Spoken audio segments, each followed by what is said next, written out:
Leviticus chapter 1. The Lord called to Moses and spoke to him from the tent of meeting. He said, "Speak to the Israelites and say to them, when anyone among you brings an offering to the Lord, bring as your offering an animal from either the herd or the flock. If the offering is a burnt offering from the herd, you are to offer a male without defect. You must present it at the entrance to the tent of meeting, so that it will be acceptable to the Lord. You are to lay your hand on the head of the burnt offering, and it will be accepted on your behalf to make atonement for you. You are to slaughter the young bull before the Lord, and then Aaron's sons, the priests, shall bring the blood and splash it against the sides of the altar at the entrance to the tent of meeting. You are to skin the burnt offering and cut it into pieces. The sons of Aaron the priest are to put fire on the altar and arrange wood on the fire.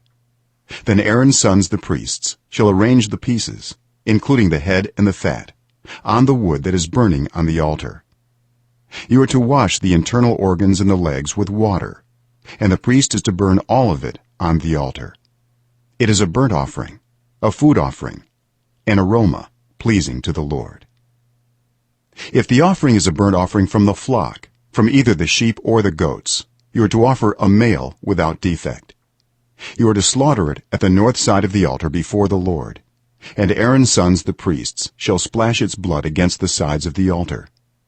You are to cut it into pieces, and the priest shall arrange them, including the head and the fat, on the wood that is burning on the altar. You are to wash the internal organs and the legs with water, and the priest is to bring all of them and burn them on the altar.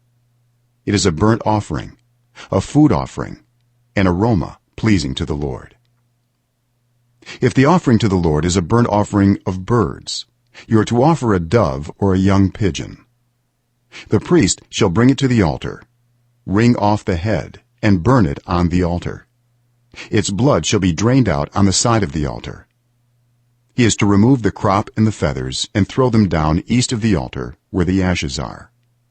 He shall tear it open by the wings, not dividing it completely, and then the priest shall burn it on the wood that is burning on the altar.